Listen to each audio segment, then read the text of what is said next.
Welcome to my channel. तो आज का जो वीडियो है आप सभी क्लास 9th के स्टूडेंट के लिए बहुत ज़्यादा इंपॉर्टेंट होने वाला है। आप सभी स्टूडेंट अब क्लास 8 से क्लास 9th में जा चुके हैं और क्लास 8 और क्लास 9th की पढ़ाई में बहुत ज़्यादा डिफरेंस होता है। अब डिफरेंस वो कैसे होता है, क्योंकि हम लोग क्लास जो 9th पढ़ाई स्टार्ट कर रहे हैं, जो क्लास 9th में हम लोग पढ़ना शुरू कर रहे हैं, यहाँ से हमारा एक कह सकते हैं कि हमारा एक गोल डिसाइड होता है, हमारा एक फ्यूचर डिसाइड होता है कि हमें किस ट्रेड में जाना है, हमको मतलब कौन सा सब्जेक्ट अच्छा लगता है, कौन सा सब्जेक्ट हमें अच्छा नहीं लगता है। अब यहाँ से आप समझ सकते हैं कि आपके अंदर किसी पर्टिकुलर सब्जेक्ट को लेकर के आपके अंदर इंटरेस्ट डेवलप होना शुरू हो जाएगा, या फिर आप ये डिसाइड करना शुरू कर देंगे कि हमें किस सब्जेक्ट में इंटरेस्ट है और किस सब्जेक्ट में इंटरेस्ट नहीं है। तो बहुत सारे पॉइंट्स हैं कि आपका क्लास 9th आप सभी के लिए क्यों इम्पोर्टेंट है। तो हम सभी स्टूडेंट के दिमाग में, जितने भी स्टूडेंट क्लास 8 से क्लास 9th में गए हैं, सबके दिमाग में कन्फ्यूज़न होता है कि आखिर हम लोग किस तरीके से क्लास 9th की पढ़ाई को स्टार्ट करें, या फिर क्लास 9th को हम कैसे पढ़ें ताकि हमारा जो आने वाला फ्यूचर है वो अच्छा हो और हम क्लास 9, 10th, 11th, 12th इन सब में अच्छा नंबर स्कोर कर पाएँ। क्योंकि जो आपका क्लास 9th है वह इन सभी क्लासेस का बेस है। अब बेस क्यों है? क्योंकि आप जो कुछ भी आज तक पढ़े होंगे क्लास 8 तक, वो सारे टर्म्स आपको क्लास 9th में देखने को मिलेंगे। अब बस फ़र्क क्या होगा कि हमें अब थोड़ा डिटेल में पढ़ना होगा। जो चीज़ें आपको क्लास 9th में पढ़ाई जाएंगी वही सेम उससे मिलता जुलता टॉपिक आपका क्लास 10th होगा, क्लास 11th होगा, क्लास 12th होगा। इन आगे आपके जो भी फ्यूचर में आप पढ़ाई करेंगे सब में सेम पैटर्न चलेगा। इसके जो भी टॉपिक्स हैं आपको आगे 100% मिलेंगे, इनका यूज़ मिलेगा। यानी जो ये टॉपिक्स जिनको आपको पढ़ना है ये आप सभी के लिए बहुत ज़्यादा इंपॉर्टेंट है। तो सबसे पहले तो हम लोग बात करेंगे आखिर क्लास 8, 10th, 9th जो है हम लोग के लिए क्यों इतना इंपॉर्टेंट है। तो पहला पॉइंट तो ये है कि जो आपका क्लास 9th है, मैंने आपको भी बताया कि आपके आने वाले सभी क्लास का बेस होता है। यानी कह सकते हैं कि आपका क्लास 10th का, और हम लोग अपने जस्ट अगले क्लास की बात करें तो क्लास 10th का बेस आप कह सकते हैं क्लास 9th ही है। क्लास 9th में हमें एक क्लास 10th का ब्लूप्रिंट मिल जाता है। ब्लूप्रिंट कहने का मतलब क्या है कि आपका एग्ज़ाम का पैटर्न क्या होगा, किस टाइप के क्वेश्चन आपसे एग्जाम में पूछे जाएंगे, वो सब कुछ आपको क्लास 9th में देखने को मिलता है। क्लास 10th का जो भी आपका एग्जाम पैटर्न होता है वो सब कुछ आपको क्लास 9th में देखने को मिलता है। और वो कैसे मिलता है? क्योंकि जो आपके स्कूल के टीचर होते हैं, जिस स्कूल में भी आप पढ़ाई कर रहे हो, गवर्नमेंट स्कूल हो, प्राइवेट स्कूल हो, जो भी स्कूल हो, उस स्कूल के टीचर आपको जो आपका क्लास 9th का पेपर होता है, हाफ ईयरली एग्ज़ाम हो, क्वार्टरली हो, स्कूल टेस्ट हो या एनुअल एग्ज़ाम हो, उन सब में जो उनका पेपर पैटर्न होता है वो क्लास 10th के अकॉर्डिंग ही पेपर को सेट करते हैं। यानी आपका क्लास 9th में ही क्लास 10th के पेपर का प्रैक्टिस होना शुरू हो जाता है। तो पहला इंपॉर्टेंस तो हमारे लिए यही क्लास 9th का है कि इसमें हमें क्लास 10th का ब्लूप्रिंट मिलता है कि क्लास 10th को हमें कैसे आगे देखना है, क्लास 10th को हमें कैसे आगे पढ़ना है। अगर आप क्लास 9th को नुकसान कर देंगे, यानी अगर आप क्लास 9th को सीरियसली नहीं लेते हैं तो 100% आपका क्लास 10th बेकार जाने वाला है। जब आप 9 से क्लास 10th में जाएंगे आपको कुछ समझ में आने वाला नहीं है। तो पहला चीज़ तो हमको ही क्लियर होना चाहिए कि जो क्लास 9th होता है वो हमारे क्लास 10th का ब्लूप्रिंट है, क्लास 10th को डिसाइड करता है। अगर आप क्लास 9th में अच्छे से पढ़ेंगे, अच्छा स्कोर करेंगे तो 100% क्लास 10th में भी आप अच्छा स्कोर कर पाएंगे। दूसरा और जो सबसे ज़्यादा इंपॉर्टेंट पॉइंट है कि क्लास 8 तक जब हम लोग क्लास 6, 7, 8 की पढ़ाई करते हैं, अपने पास कुछ ज़्यादा सिलेबस नहीं होता है, बहुत ज़्यादा कुछ पढ़ने को नहीं होता है। 4-5 सब्जेक्ट होते हैं और उनमें बहुत ज़्यादा कुछ डिटेल में नहीं दिया गया होता है, उतना हमें डिटेल में पढ़ने की ज़रूरत नहीं होती है। लेकिन अब क्लास 9th में क्या होता है कि आपका सिलेबस थोड़ा वाइड हो जाएगा, आपके कुछ सब्जेक्ट बढ़ जाएंगे। और वो कैसे बढ़ेंगे कि क्लास 9th में हमें मैथ्स पढ़ना है, इंग्लिश पढ़ना है, हिंदी पढ़ना है, ये सब हम पहले भी पढ़ रहे थे। लेकिन जो साइंस था वो आपका थोड़ा वाइड हो जाएगा। अब आपको 3 पार्ट में डिवाइड मिलेगा, फिजिक्स, केमिस्ट्री एंड बायोलॉजी। ठीक है, जो आपका SST है, सोशल साइंस है, उसके आपके 4 बुक्स हो जाएंगे। तो धीरे, यानी कहने का मतलब क्या है कि जो आपका क्लास 9th है उसका सिलेबस वाइड होता है, इसको हमें बहुत अच्छे से पढ़ना पड़ेगा। देन जो थर्ड इंपॉर्टेंट पॉइंट है, जो सभी बच्चों के दिमाग में कन्फ्यूज़न है कि हमें कैसे स्टार्ट करना है, क्लास 9th की प्रिपरेशन को हम कैसे स्टार्ट करें। देखिए इस समय अभी क्या है कि कोविड ख़त्म हो चुका है, सभी लोगों का क्लास स्टार्ट हो चुका है, सभी लोगों के स्कूल ओपन हो चुके हैं। तो अब हम जो भी चीज़ें हैं अब इसमें हम बात करेंगे आखिर हम अपने किसी भी एक सब्जेक्ट को या फिर किसी भी एक चैप्टर को कैसे पढ़ें। देखिए होता क्या है, अब आप सभी लोग स्कूल जा रहे हैं तो आपके टीचर वो पर्टिकुलर चैप्टर आपको क्लास में एक्सप्लेन करेंगे। तो हमें करना क्या है कि पहले जो हमारे टीचर क्लास में चैप्टर एक्सप्लेन कर रहे हैं उसको अच्छे से समझना है। पहला चीज़ तो आपको हर एक चैप्टर, हर एक सब्जेक्ट का आपके स्कूल के टीचर द्वारा पढ़ाया जाएगा। तो हमें क्लास में थोड़ा सा मस्ती कम करके स्कूल के टीचर की बातों को सुनना है, थोड़ा वो जो कुछ भी बता रहे हैं उसको समझना है। देन अब बहुत सारे स्टूडेंट क्या होता है कि स्कूल के टीचर के बाद यानी कि स्कूल के बाद वो लोग कहाँ जाते हैं, तो कोचिंग जाते हैं। तो हमें कोचिंग में जा कर के सेम टॉपिक को, अगर आप कहने का मतलब कि बच्चे ज़्यादातर किसकी कोचिंग करते हैं, तो मैथ्स एंड साइंस, यही दो कोचिंग बच्चे करते हैं, बाकी तो हिंदी, इंग्लिश और सोशल साइंस की कोई कोचिंग करता नहीं है। तो मैं अगर हम स्कूल के बाद हम कोचिंग की बात करें, तो अगर आप मैथ्स और साइंस के टॉपिक्स को आप पढ़ रहे हैं तो अपने स्कूल के टीचर से समझ लिया। अब आप क्या, अब कहाँ जा रहे हैं, आप कोचिंग जा रहे हैं। अगर आप कोचिंग जा रहे हैं तो मैथ्स के जो भी टॉपिक्स हैं या फिर साइंस के जो भी टॉपिक्स हैं, आपके जो कोचिंग टीचर हैं उनसे आप एक बार उसको एक्सप्लेन करा करके समझ लें, पढ़ लें, ठीक है। देन अब अपने स्कूल गए, आप कोचिंग टीचर से पढ़ लिए। जो लोग कोचिंग नहीं जाते हैं वो लोग क्या करें, तो यूट्यूब पे, अब जो आपका यूट्यूब है, आप जानते हैं इस समय आपकी जो ऑनलाइन क्लासेस हैं काफ़ी अच्छे से चल रहे हैं यूट्यूब पे। तो आप अपने यूट्यूब पे जा करके उस पर्टिकुलर चैप्टर को सर्च करें, उस पर्टिकुलर चैप्टर को, चाहे साइंस का हो, मैथ्स का हो, चाहे सोशल साइंस का हो, जिसका भी हो, यूट्यूब पे तो सभी चैप्टर, सभी सब्जेक्ट के कंटेंट अवेलेबल हैं।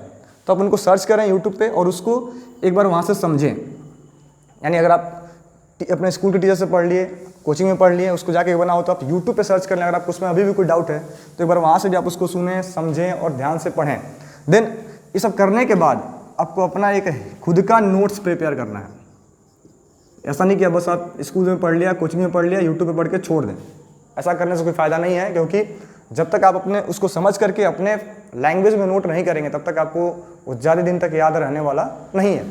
तो उसको हमें क्या करना है, समझने के बाद उसका अपना एक हैंड रिटन नोट्स प्रिपेयर करना है जो आपके अपने लैंग्वेज में हो।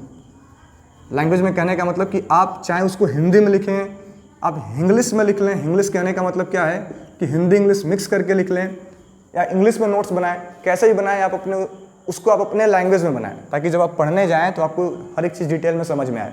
कहीं से कॉपी पेस्ट नहीं करना है।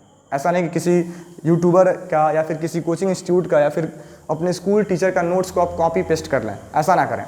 आप उसको समझें, अपने लैंग्वेज में उसका नोट्स प्रिपेयर करें। अगर आपको नोट्स प्रिपेयर करने में प्रॉब्लम हो रहा है तो दोबारा देखें, और जब आप ये सब कर करके अपना नोट्स आप प्रिपेयर कर लेंगे तो आपको 100% वो चीज़ें, जो भी चीज़ें उस चैप्टर में आपको बताई गई होंगी, चाहे वो जिस भी सब्जेक्ट का हो, मैथ्स का हो, इंग्लिश का हो, हिंदी का हो, किसी सब्जेक्ट का हो, अगर आप अपना वो सब चीज़ें टॉपिक समझने के बाद से अगर आप खुद का अपना नोट्स प्रिपेयर करते हैं तो 100% आपको उस चैप्टर में कॉन्फिडेंस महसूस होगा, आपको लगेगा कि वो चैप्टर आपको तैयार हो चुका है। तो अभी हमने बात किया नोट्स के बारे में कि हमने अपना नोट्स प्रिपेयर कर लिया। देखिए, अब सब कुछ करने के बाद से सबसे ज़्यादा जो इंपॉर्टेंट पॉइंट है वो हमारा होता है रिवीजन करना। अगर हम अपने नोट्स को रेगुलर बेसिस पे रिवाइज नहीं करेंगे तो इन सभी चीज़ों का कोई मतलब नहीं है। तो हमें करना क्या है, सबसे ज़्यादा फोकस करना है किस पे, रिवीजन पे। अब रिवीजन कैसे हम करते हैं, तो हम क्या करेंगे, जो भी अपना नोट्स हमने जिस भी पर्टिकुलर सब्जेक्ट का, किसी पर्टिकुलर चैप्टर का हमने बनाया है, पहले उसको हम लोग सेम डे पे एक बार रिवाइज करेंगे। जिस दिन आपने नोट्स बनाया उसी दिन आप क्या करें, उसका रिवीजन कर लें। और आपको याद रखना है 3W फार्मूला। 3W मतलब कि 3 वीक्स। एक 3 वीक्स का कॉन्सेप्ट है, आपको इसको याद रखना है। यानी कहने का मतलब कि आपने जिस दिन नोट प्रिपेयर किया उस सेम डेट पे नोट को रिवाइज करें। फिर 3W का मतलब क्या होता है, 3 वीक्स। 3 वीक्स कहने का मतलब कि अगले नेक्स्ट डे आप 7 डेज बाद ऐसा अपना शेड्यूल बनाएं कि जो आपने नोट्स आज पढ़ लिया है, ठीक आज के 7वें दिन दोबारा आप उसको एक बार रिपीट करें, दोबारा अपने नोट्स को पढ़ें। पूरे चैप्टर को पढ़ने की जरूरत नहीं है, क्योंकि आपने नोट्स में उन सभी पॉइंट्स को आपने नोट किया है जो आपको आपने इन सभी चैप्टर्स में पढ़ा था। तो अपने नोट्स को आप रिवाइज करें। फिर देन अगले जो इस दिन के बाद से जो 21st डे आएगा उस दिन आप दोबारा एक बार उसको रिवाइज कर लें। अगर आप ये 3W फार्मूला आप फॉलो करते हैं तो आपको फ़ायदा क्या होगा कि ये जो चीज़ें हैं, जो भी आपने पढ़ा है किसी पर्टिकुलर चैप्टर का, वो कभी आपको भूलेगा नहीं। आपको 100% हरदम के लिए क्या हो जाएगा, आपको दिमाग में आपके मेमोराइज हो जाएगा। अगर आप एग्ज़ाम देने जाते हैं, एग्ज़ाम देने से 1 या 2 दिन पहले आप उसको पढ़ेंगे, दोबारा आप जो कुछ भी पढ़ें सब कुछ आपको याद आ जाएगा, सब कुछ आपको समझ में आ जाएगा। तो हमें रिविज़न पर ज़्यादा फोकस करना है, ठीक है। देन अगला जो इंपॉर्टेंट पॉइंट है, बहुत ज़्यादा कन्फ्यूजन होता है बुक्स को लेकर के, हमें कौन सी बुक्स को पढ़ना है, किसको नहीं पढ़ना है, और कौन सी किताब हमारे लिए बहुत ज़्यादा इंपॉर्टेंट होगी। तो अगर इस पर हम लोग बात करें तो देखिए होता क्या है कि क्लास 9th में जो सबसे इंपॉर्टेंट किताब है, जो सबसे इंपॉर्टेंट बुक है आपके लिए, वो आपका है NCERT। चाहे इंग्लिश का हो, चाहे हिंदी का हो, या फिर और सोशल साइंस का हो, अगर इनका आप एनसीईआरटी फॉलो करते हैं, एनसीईआरटी की बुक आप फॉलो करिए, आपके लिए बहुत ज़्यादा बेनिफिट देगा। आपके लिए मतलब कह सकते हैं पर्याप्त है। आप हिंदी, इंग्लिश और सोशल साइंस का एनसीईआरटी फॉलो करें, साथ ही साथ रेगुलर बेसिस पे जो आपके प्रीवियस ईयर क्वेश्चंस हैं, PYQs, प्रीवियस ईयर क्वेश्चन, उस पर्टिकुलर चैप्टर के, चाहे वो हिंदी का हो, इंग्लिश का हो, सोशल साइंस का हो, उसको आप रिवाइज करते रहें।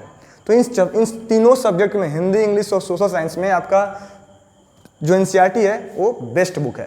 ठीक है, अब दिन अपने पास 2 और अदर सब्जेक्ट बचते हैं, मैथ्स एंड साइंस। अब इनके लिए हमें क्या करना होगा, अगर इनको हम सिर्फ और सिर्फ एनसीईआरटी से पढ़ते हैं तो उतना हमें बेनिफिट नहीं करेगा। अब उसका रीज़न ये है क्योंकि ये प्रैक्टिस वाले सब्जेक्ट हैं। मैथ्स जितना ज़्यादा आप प्रैक्टिस करेंगे उतना आपको अच्छे से समझ में आएगा, और एनसीईआरटी में अपने पास लिमिटेड नंबर ऑफ क्वेश्चन होते हैं। ऐसा नहीं कि एनसीईआरटी की बुक अच्छी नहीं है, एनसीईआरटी तो हमें पढ़ना ही पढ़ना है। साथ ही साथ एनसीईआरटी के अलावा हमें क्या करना है, इन पर्टिकुलर सब्जेक्ट के लिए कोई एक रेफरेंस बुक पढ़ना है।